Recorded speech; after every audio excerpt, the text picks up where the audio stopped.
Welcome to We Live It, the Live Ag Podcast, your source for livestock market insights, management strategies, and real conversations with those who don't just work in the cattle industry, they live it. Here are your hosts, deCordova and Casey Mabry.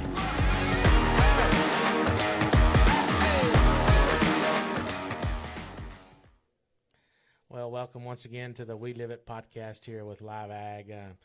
Thank y'all for joining us today. We are in Montgomery, Alabama at the Alabama Cattlemen's Association headquarters. We're joined here today with Erin Beasley. She is the Executive Vice President of the Alabama Cattlemen's Association.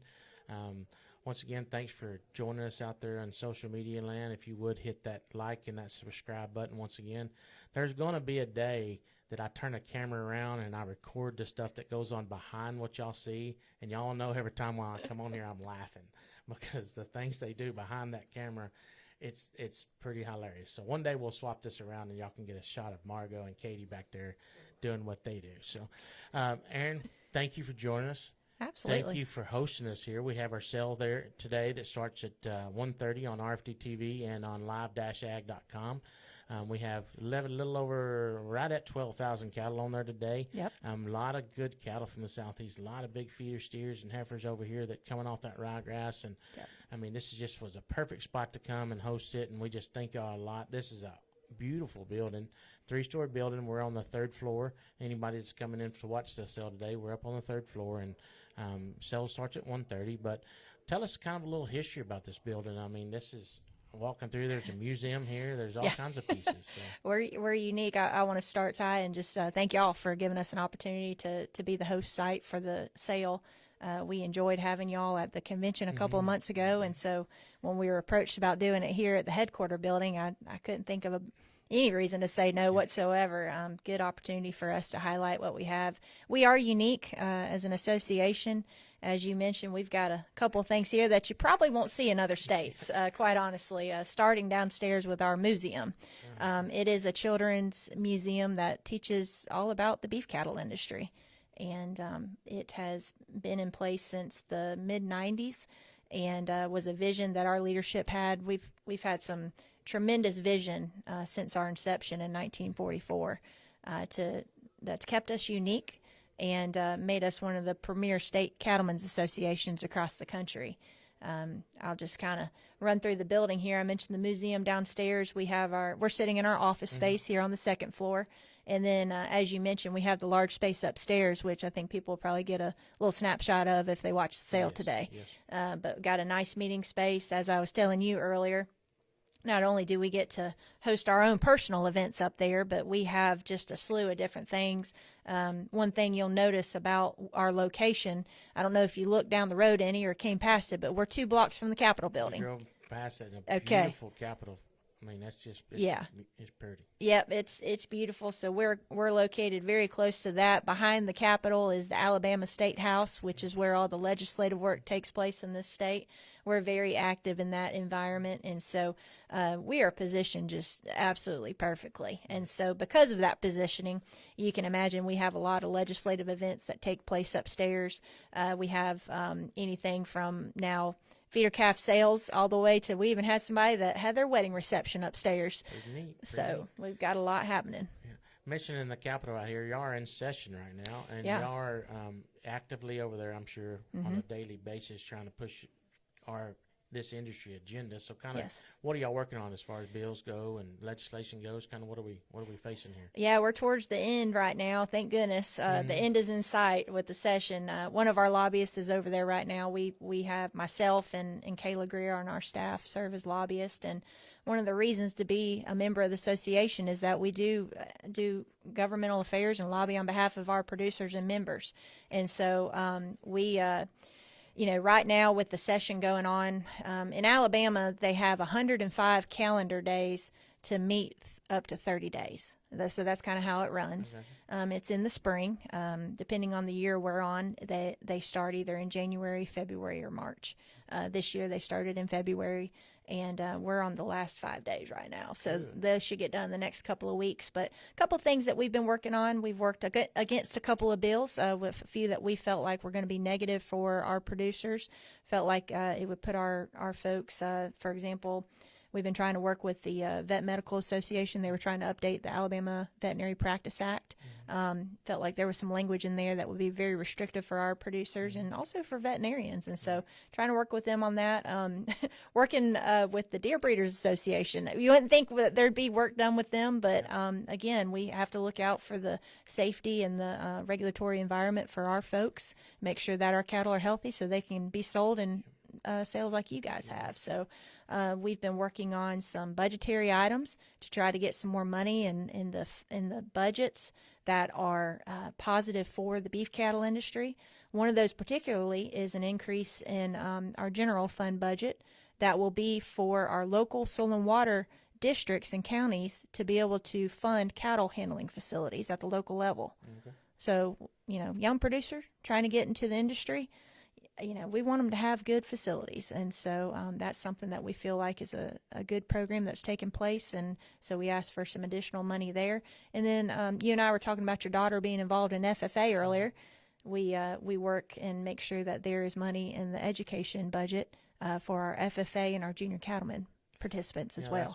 That's a really good deal to get involved in, because that is the future of our industry. Oh, absolutely. It starts right there. So if we don't continue to fund that and help that deal grow, then that's just what happens to our industry. So yeah, those are the future of livestock and agriculture industry. So couldn't agree more. We put a lot of emphasis on youth and young producers at our association. Yes, that's so. You said y'all are doing a budget deal to kind of help upcoming people that want to get in the industry, the livestock industry, the soil and water deal. Is that just to build the facilities to handle it and build them the right way? Is that how does that work? Yeah, they've got a lot of different programs. It's called their Conservation Incentive Program, CIP. They've got a number of approved practices that producers can do. It could be anything from erosion control, water systems, cross fencing, and then in the last couple of years they actually added cattle handling systems. And so with that in place, we learned that there are more applications coming in than money available, as you can imagine. Oh, yeah. We know how much those systems cost. And so that was really what drove the conversation from our leadership, and just saying, hey, why don't we try to work and get some more money put into that? And so it's not a huge bite, but we feel like if we can start here, maybe it's a good starting point, and each year we can maybe work towards that and get a little bit more money put in. That's awesome. That's awesome. Kind of tell me a little bit about yourself, and how did you end up here? Where did you come from? And we was talking earlier, you were saying about you've been here about 15 years. That's a long time, and it shows your passion for the industry. So I am passionate about the industry. I'm a little unique in that I didn't grow up entrenched in it in any way, shape, form. I grew up in Florida, and thank goodness I found my way to Auburn University. Got me to Alabama, and I've been here since. And when I graduated from Auburn, I had an opportunity to get hired here. My predecessor hired me. I started off in the area that's with the beef checkoff, and so I did a lot of promotional activities and consumer education and whatnot after I got my animal science degree. And I guess if you stick around here long enough, you end up getting to do a lot of different things. Yes. But no, I've been blessed to be put in some good opportunities. I do have a passion for the cattle industry. I have a passion for our members and what they do. I enjoy advocating on behalf of this industry. And so if you're going to work for an association, that's 99% of what you do. It's all about advocacy and relationships. And so we had a change in leadership. One thing that makes us unique outside of the things we already talked about, we've only had 2 other executive vice presidents for the association since 1944. So Mr. Ham Wilson was our first one, and he served for over 30 years. And then Dr. Billy Powell was our second, and he was another 30 years. And so when he retired, I had a chance to work for him about 7 years. And upon his retirement, the board decided to promote me into this position. And it's been fantastic. I've Well, just you got a lot more than 15 years to go, though. So, I got a few more years to go. Yeah, I've been is, here 15, and they keep telling me I have to stay at least 30, and I told them they get tired of me by then. yeah. Well, once again, we can't thank y'all enough. This is a beautiful facility, and just thank y'all for all y'all do advocating for the industry. I mean, companies like ours and just ranchers and customers like ours, they need organizations like yourself to go out and advocate us for, whether if it's on the legislative lawn or if it's just out talking about what we do and what we produce. We can't thank y'all enough for doing that. I'm looking over there at them car license plates that says beef on it, and that's what we're about, is beef. I mean, so we appreciate you again. Appreciate y'all for hosting us. Anything else you kind of want to touch on before we go here? Well, I just want to relay back to y'all. This is a unique opportunity for us to partner with Live Ag and Elite Livestock. Jerry and Daryl there with Elite, they've been partners of ours for years, back to when Jerry had Montgomery Stockyard, and that's his history, and the involvement with Livestock Marketing Association. I just view all of those as excellent opportunities for the association to come alongside and work with our industry partners. All of us are trying to accomplish the same thing, which is have a strong cattle industry and produce high quality beef. I think, on the very basic level, that's what we're trying to do. And so anytime the association can come alongside great groups like yourself, we just see it as a real honor, and thank you very much for the opportunity to be able to do that. Yeah, and it's what y'all and Jerry and Daryl and the group have done for the industry over here as far as making the quality of the cattle better. I mean, they're not only making the markets better and getting them brought, spread out where more people can see them, but the cattle over here are not what they were 15, 20 years ago. Absolutely. It's a whole different program. They've got good genetics in here. They've got good bull herds in here. They've got good cows in here, and it's not like, you mentioned Alabama 10, 15 years ago. You're taking some bunch of crossbreds, which there's nothing wrong with that, but they have implemented some really good genetics in here, and it showed. I mean, with the quality of cattle coming out here and the quality of y'all's ryegrass down here and making a sure feeder yearling, it's pretty neat. Well, I'm glad to hear you say that, because I couldn't agree more. I'm a little biased because I'm down here, but you look at our industry top to bottom, we have some of the highest quality seed stock producers in this state across multiple breeds, and I can't help but know by going to these sales, I know who's there buying these bulls. I know who's buying these females. I know what they're putting together, and I know that they're producing high-quality cattle that are these feeder calves. Like you said, our grass-growing ability,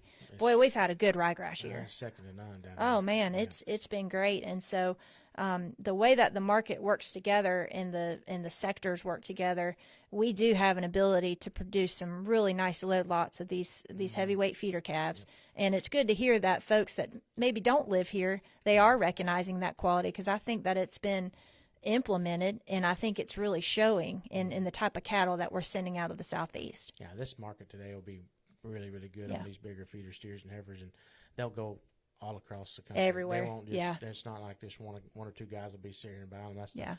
That's what was fortunate of us. I don't know if Daryl ever told you the story about us calling Wesley and trying to get a meeting set up.